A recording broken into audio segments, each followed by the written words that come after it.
Hello everyone and welcome back. I'm Dash Brandon and today we're going to be talking about patch 1.11 in Fortnite, the return of Survive the Storm. Shorter, faster, and by the looks of things, better in just about every way.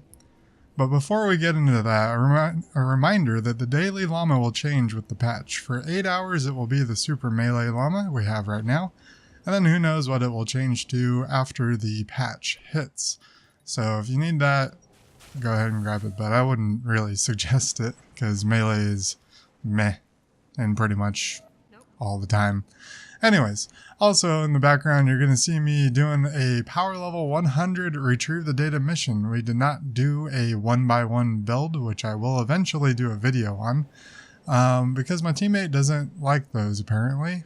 He would rather have extra time to go farm resources instead of just spending fewer resources, which is the way I see it. There's pros and cons to doing it both ways, and as long as you don't build a second story, I'm pretty much okay. You see me die a couple times because there's a death burst and it's level 100 and it hurts a lot. They also have a healing death burst, so when we kill one they heal. So it was all bad all over the place. Now the patch. It appears with this patch the vendor tech weapons will be leaving, so at the time of the video you have a couple hours to grind out tickets if you are missing a weapon that you would like to get. The patch should hit at 4 AM Eastern time, as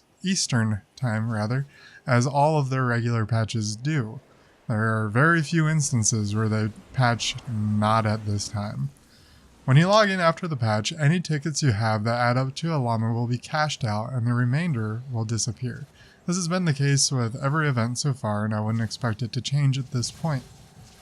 So that means like if you have 1,200 tickets, you're going to get a llama. There's 200 tickets, they're gone. They're disappearing. We don't know if they come back. I don't think they do because we have storm tickets for this event.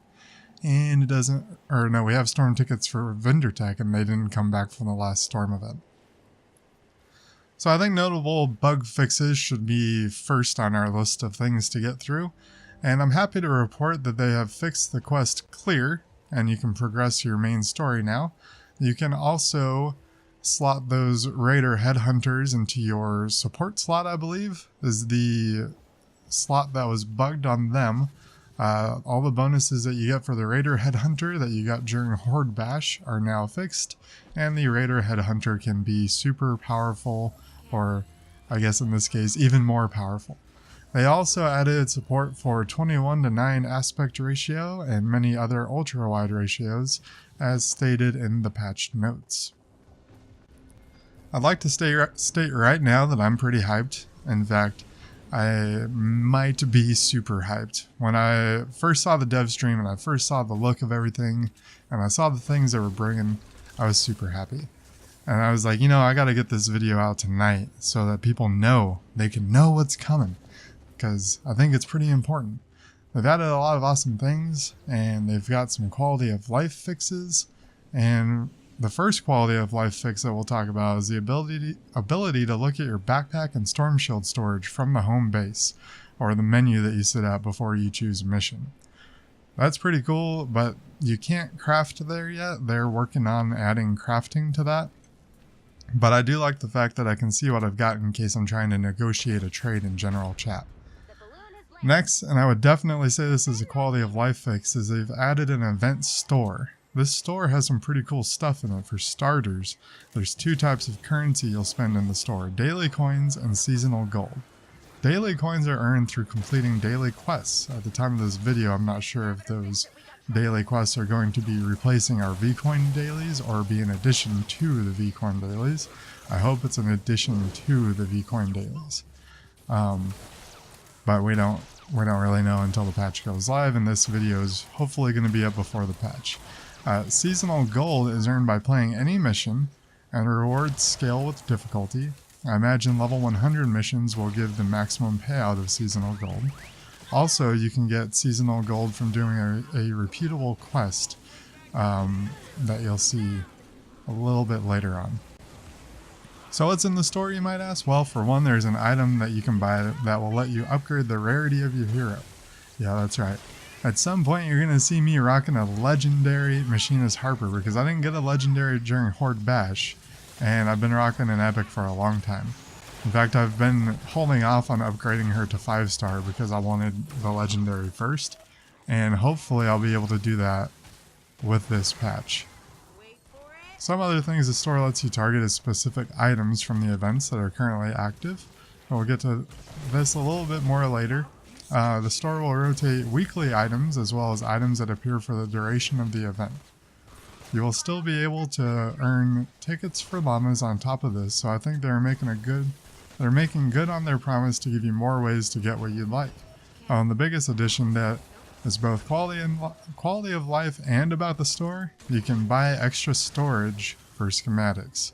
This was confirmed on the stream by the devs, and it was requested by someone in the community on Reddit.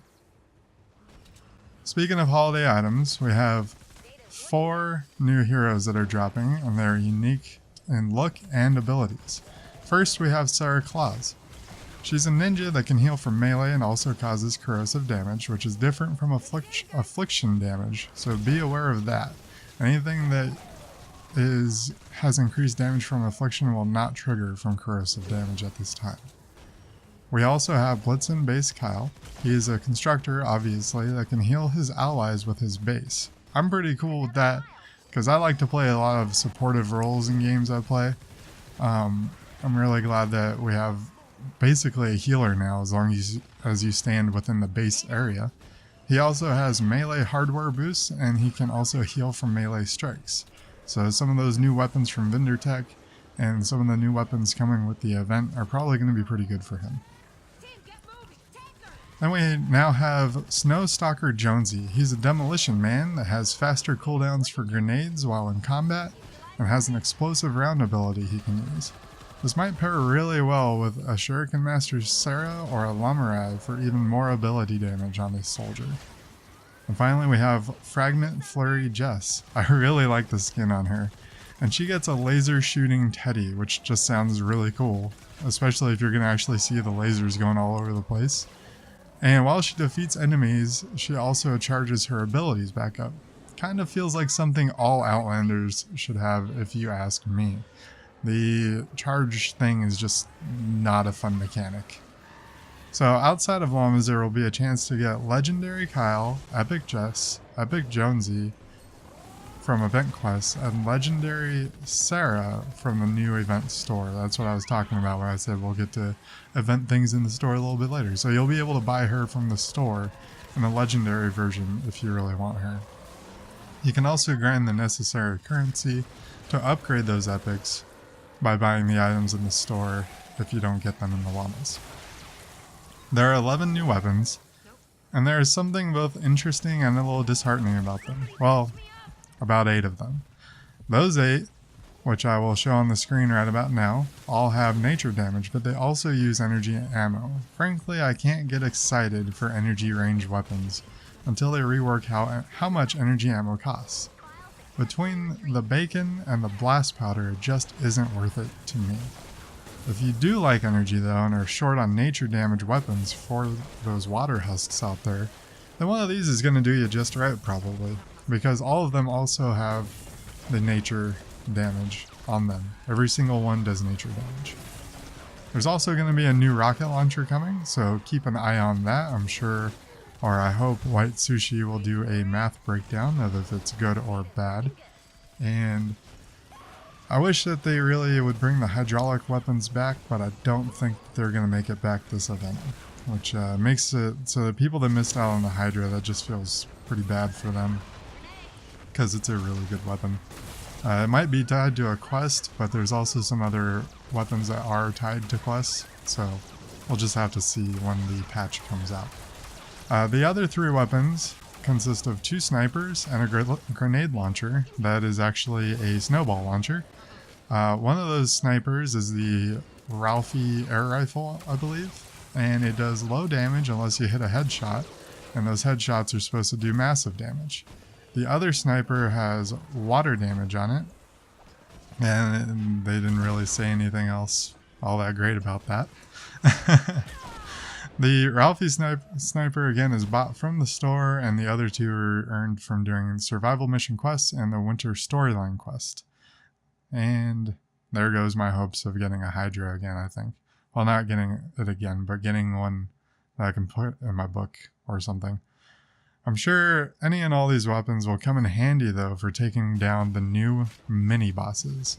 These mini-bosses show up in special alerts on the world map, and on days 3 and 7 in the Survive the Storm mode.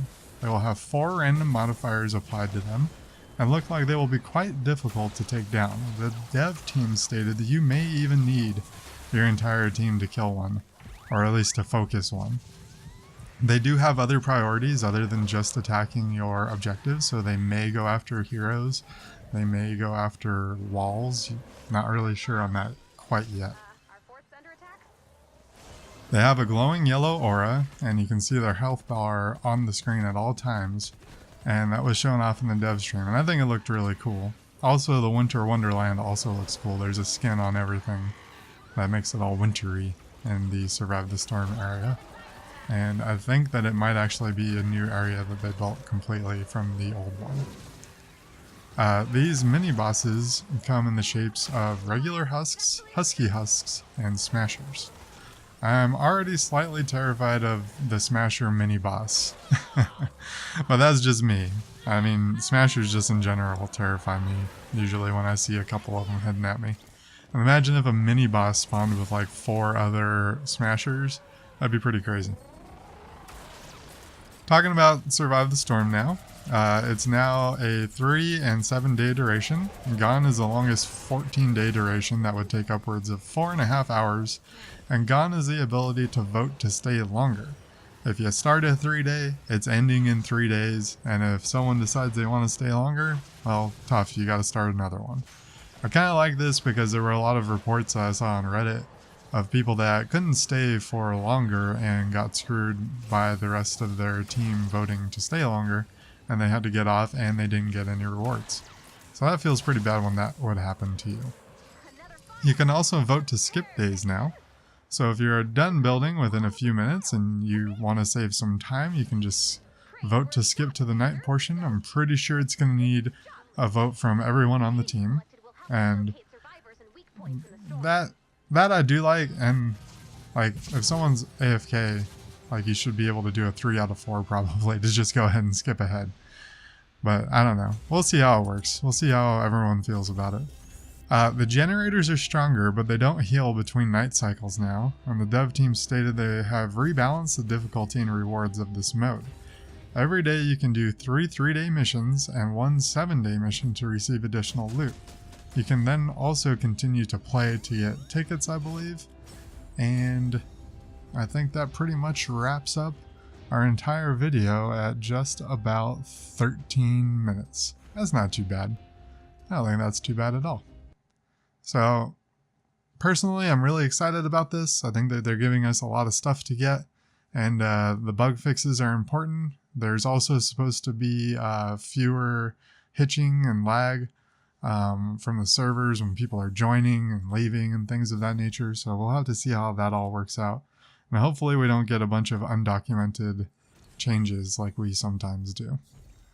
I'm Dash Brandon. I hope you enjoyed this video, and if you did, throw me a like and let me know that you enjoyed it. And if you're not subscribed already, consider subscribing. I'll see you guys later. Bye bye.